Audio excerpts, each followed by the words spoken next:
तो जब तुम 12 साल की थी तब अब्बू ने दूसरी शादी कर ली? नहीं, अब्बू डेथ हो गई जब उनकी।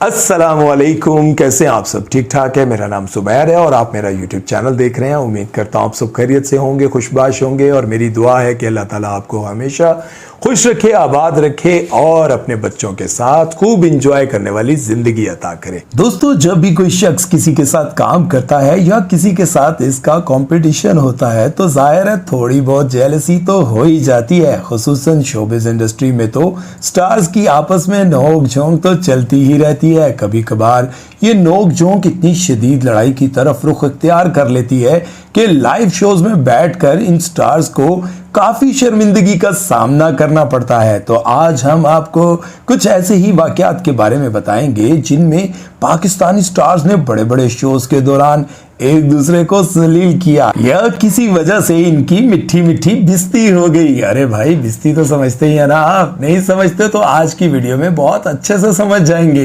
दोस्तों, आयजा खान हमारे मुल्क की बहुत ही बड़ी अदाकारा हैं और इनके नाम पर ड्रामे बिकते हैं और वो पाकिस्तानी ड्रामा इंडस्ट्री पर राज करती हैं। दूसरी जानिब आमना इलियास पाकिस्तान की सुपर मॉडल हैं और वो पाकिस्तानी फैशन इंडस्ट्री पर राज करती हैं। लेकिन आमना इलियास का कहना है कि मेरे काले रंग की वजह से मुझे शोबिज में आने के बाद बहुत बातें सुननी पड़ी और लोग मेरा बहुत मजाक उड़ाते थे, मुझे काम नहीं देते थे और पहले तो मैंने क्रीमें लगा कर और अपने मेकअप के जरिए अपने आप को गोरा शो करने की कोशिश की। लेकिन एक वक्त आया जब मैंने सोचा कि अब बस बहुत हो गया, अब मैं जैसी हूं वैसी अच्छी हूं और मैं इस गोरेपन के फजूल ट्रेंड को खत्म करूंगी। इसीलिए जब आयजा खान ने गोल्डन पर्ल का ऐड किया तो आमना इलियास से बर्दाश्त ना हुआ कि गोरे रंग को अच्छा और काले रंग को बुरा क्यों कहते हैं।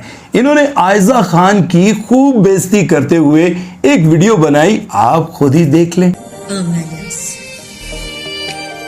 आप मेरी कामयाबी की वजह जानना चाहते हैं?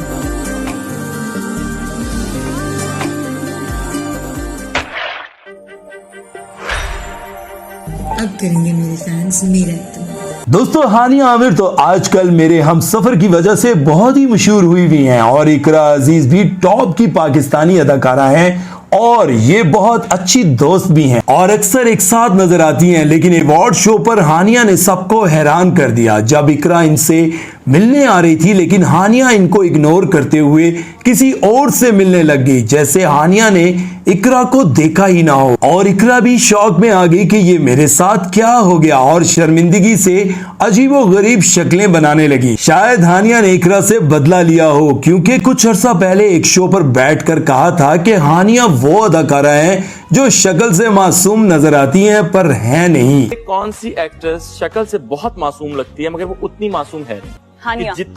हानिया, ओके, सही है। दोस्तों, इकरा अजीज के शौहर यासिर हुसैन तो वैसे ही कंट्रोवर्सी में घिरे रहते हैं, बल्कि ये इस नेगेटिव पब्लिसिटी को काफी इंजॉय भी करते हैं।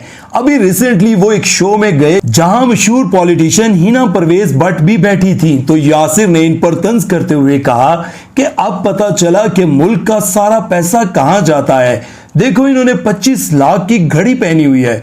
तो हिना भट्ट को बहुत गुस्सा आया और वो कहने लगी कि शो पर बुलाकर हमें इस तरह के पर्सनल कमेंट्स करने का किसी को कोई हक नहीं। उनके हाथ में 25 लाख की घड़ी है। पर्सनालिटीज पे और पर्सनल अटैक जो है ना, वो स्पेशली ऑन शोज अच्छा नहीं लगता। ये घड़ी की बात करती तो मेरे father, it's my father's watch, so I think personalities पे अटैक करना या उनकी चीजों पे अटैक करना शोज पे बनता नहीं। अब पाकिस्तानी अवाम खुद ही बताए कि उनकी 25 लाख की घड़ी पर तंज करना चाहिए था या नहीं। दोस्तों, हीरा मानी को तो आप सब बहुत अच्छी तरह जानते हैं। दो बोल और मेरे पास तुम हो जैसे ब्लॉकबस्टर ड्रामे से रातों रात सुपरस्टार बनने वाली हीरा मानी अपनी एक्टिंग से ज्यादा अपनी चुलबुली हरकतों और बोंगियों की वजह से ज्यादा मशहूर हैं। वो कहती हैं कि मुझे बचपन से ही एक्टिंग के साथ साथ सिंगिंग का भी बहुत शौक है और आजकल तो वो बड़े बड़े कॉन्सर्ट्स भी कर रही हैं। लोग वैसे तो कहते हैं कि हीरा मानी लाइव गाते हुए बहुत ही बेसुरी आवाज निकालती हैं, लेकिन फिर भी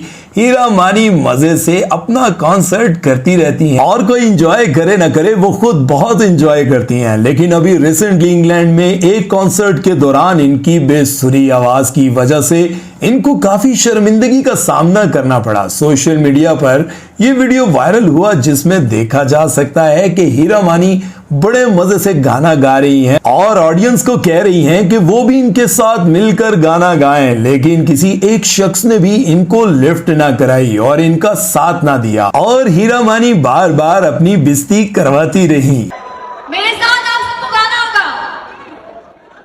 जा तुझे माफ किया,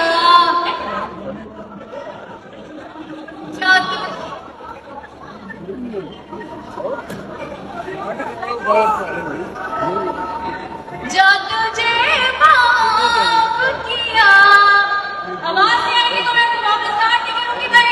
जा तुझे माफ किया, आप सबने कहना है जोर से। दोस्तों, बुशरा अंसारी पाकिस्तान की सीनियर अदाकारा हैं और वो अपने मजाकिया अंदाज की वजह से भी जानी जाती हैं, लेकिन सीनियर होने का फायदा उठाते हुए वो अक्सर गुस्सा भी कर जाती हैं। इनसे जब एक शो में महानूर बलोच के बारे में पूछा गया कि आपको इनकी एक्टिंग कैसी लगती है, तो वो एकदम गुस्से में बोल पड़ी कि वो अदाकारा तो कहीं से भी नहीं है और ना ही इसको एक्टिंग आती है, बस अल्लाह ने इसको शक्ल अच्छी दे दी, इसमें भी इसका तो कोई कमाल नहीं। हालांकि इंडस्ट्री में इसने कई साल गुजारे और बहुत कोशिश की सीखने की, लेकिन इससे कुछ ना हो पाया और अब देखो घर बैठी हुई है। प्यारी बहुत है बस। हाँ, एक्टर में न लाए उनको आप। अल्लाह ने दी शक्ल बहुत प्यारी। काम एक्टिंग नहीं उन्होंने की जरूर है, मगर आती नहीं, कोई नहीं। इसके अलावा जब बुशरा अंसारी का ड्रामा ज़ेबाश टीवी पर चल रहा था और लोग इसको बहुत नापसंद कर रहे थे और बहुत बुरा भला कह रहे थे, तब सोशल मीडिया की मशहूर अम्मा ने भी कहा कि ये कैसा बोंगा ड्रामा है। तो बुशरा अंसारी से बर्दाश्त ना हुआ और वो गालम गलोच पर उतर आई और कहने लगी कि ये कौन पेंडू औरत है जो हम पर तनकीद कर रही है, अल्लाह इसको हलाल कमाने की तौफीक अता फरमाए। फिर जब एक और शो में इनसे इसी हवाले से पूछा गया कि आप तनकीद बर्दाश्त क्यों ना कर पाई और इतने गुस्से में क्यों आ गई, तो फिर से बुशरा अंसारी कहने लगी कि जब हलीम पकाते पकाते भी कोई हम पर तनकीद करने लग जाए तो गुस्सा तो बनता है। फिर जो माशाल्लाह हमारे पास क्रिटिक्स आ गए हैं, वाह वाह वाह क्या बात है। हलीम पकाते पकाते कोई हमें क्रिटिसाइज भी कर लेता है। उसकी मर्जी है कि वो जो मर्जी कह दे। दोस्तों, जैसा कि मैंने आपको पहले भी बताया कि हीरा मानी अपने ड्रामों से ज्यादा अपनी बोंगियों की वजह से मशहूर हैं और एक इंटरव्यू में इन्होंने अपनी ही बेइज्जती आप ही करा दी कि मुझे कोई लिफ्ट ही नहीं कराता और ना ही कोई मुझे पसंद करता है, इसीलिए मुझे कोई भी अपनी शादी पर नहीं बुलाता। ना मुझे सज्जन ने शादी में बुलाया, ना मुझे मीरा सेठी ने शादी में बुलाया, ना मुझे सारा खान ने शादी में बुलाया, ना मुझे इकरा ने शादी में बुलाया। मुझे नहीं पता, मुझे कोई शादी में नहीं बुलाता, शायद मैं इनकी दोस्त नहीं हूँ। दोस्तों, अलीज़ा शाह भी वो अदाकारा हैं जो अपने काम से ज्यादा अपनी कंट्रोवर्सीज की वजह से मशहूर हैं। कभी वो सिगरेट पीते हुए पकड़ी जाती हैं और कभी अपने को स्टार से बदतमीजी करते हुए, लेकिन जो इनके साथ रैंप वॉक के दौरान हुआ, इससे तो इनकी कुछ ज्यादा ही बेइज्जती हो गई। हालांकि इसमें इनका कोई कसूर भी न था। हुआ कुछ यूं कि एक फैशन शो पर शाजिया मंजूर गाना गा रही थी और अलीज़ा शाह मॉडलिंग कर रही थी और शाजिया मंजूर अपनी तरफ से शो को इंटरेस्टिंग बनाने के लिए फनी हरकतें भी कर रही थी और शाजिया मंजूर ने रोमांटिक अंदाज में अपनी ऊट पटांग हरकतें करते हुए अलीज़ा शाह को अपनी बाहों में लेने की कोशिश की, लेकिन अलीज़ा शाह धड़म कर कर फर्श पर जा गिरी। लोग तो अलीज़ा शाह के वैसे ही बहुत दुश्मन थे और फिर अलीज़ा शाह का खूब मजाक उड़ाया। दोस्तों, निदा यासिर वो मॉर्निंग शो होस्ट है जिनको आए दिन ही पूरा पाकिस्तान कह रहा होता है कि ये शो बंद कर कर घर बैठ जाओ, हमारी जान छोड़ दो, लेकिन निदा के कान पर जूं तक नहीं रेंगती। वो डीट बनकर रोजाना शो करती हैं। वैसे तो इनकी मीठी मीठी बेइज्जती के बेशुमार वाकयात और क्लिप्स हैं और जो आपने देखे भी होंगे, लेकिन एक वाकया अभी रिसेंटली हुआ, मुझे बड़ा मजे का लगा। हुआ कुछ यूं कि सारा लोरेन जब इनके शो पर आई तो वो रो रो कर अपनी जिंदगी की दुख भरी दास्तान सुना रही थी। कह रही थी कि 12 साल की उम्र में मेरे अब्बा का इंतकाल हो गया था।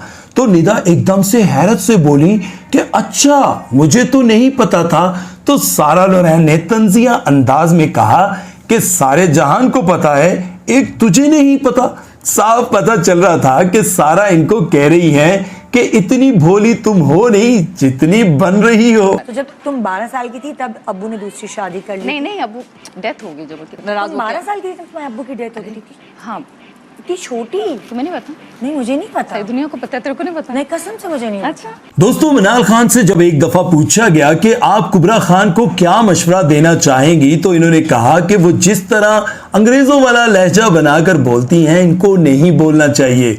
लोगों ने इस बात पर मिनाल खान पर काफी तनकीद की कि ये दोनों बहनें खुद गोरा कॉम्प्लेक्स का शिकार हैं और अपना एक्सेंट बनाकर बोलती हैं, लेकिन कुबरा खान पली बड़ी लंदन में हैं, तो इन पर तनकीद क्यों कर रही हैं? कुबरा accent maybe क्या थोड़ा सा she has a British accent ना, तो she works in a drama, तो उसके लिए उर्दू क्या मैं बहुत इस साफ तरह होनी करके इंग्लिश चाहिए। बोलते जिस तरह कभी मैं भी बोल रहा था। दोस्तों, मिनाल खान और एमन खान हर जगह अपने इंस्टाग्राम के फॉलोअर्स को लेकर एफिशिएंसियां मारती रहती हैं और इनकी एफिशिएंसियों से तंग आकर हसन अहमद ने एक शो में बैठकर लाइव कह दिया कि मुझे लगता है कि एमन खान और मिनाल खान ने अपने इंस्टाग्राम के फॉलोअर्स खरीदे हुए हैं और फिर ये दुनिया में इतनी एफिशिएंसियां क्यों मारती हैं। एक सेलिब्रिटी इंस्टाग्राम पे जिनके आपको लगता है कि यार ये फॉलोअर्स ना कुछ ज्यादा ही है। मुझे एमन और मुनीब के लगते हैं कि फॉलोअर्स आर ये खरीदे हैं उन्होंने अनऑर्गेनिक, जिसे आप कह लेते हैं, यानी कि खरीदे हैं। हाँ। ओके। तो दोस्तों, ये थी आज की वीडियो। उम्मीद करता हूं आपको पसंद आई होगी, लेकिन जाते जाते आप तमाम दोस्तों के लिए एक पैगाम। मैं ये समझता हूं कि इंसान असल में नाकाम तब होता है जब वो दूसरों की कामयाबियों से जलता है और उसको नाकाम करने के लिए, उसको बर्बाद करने के लिए अपनी कुव्वत खर्च करता है, अपनी सोच खर्च करता है। कि जितना अल्लाह ने आपको दिया उस पर आप शुक्र अदा करें, अल्लाह आपको भी कामयाब कर देगा। अपना बहुत सारा ख्याल रखिएगा और दुआ में याद रखिएगा। सुमैर चौधरी को दीजिए इजाजत। अल्लाह हाफिज।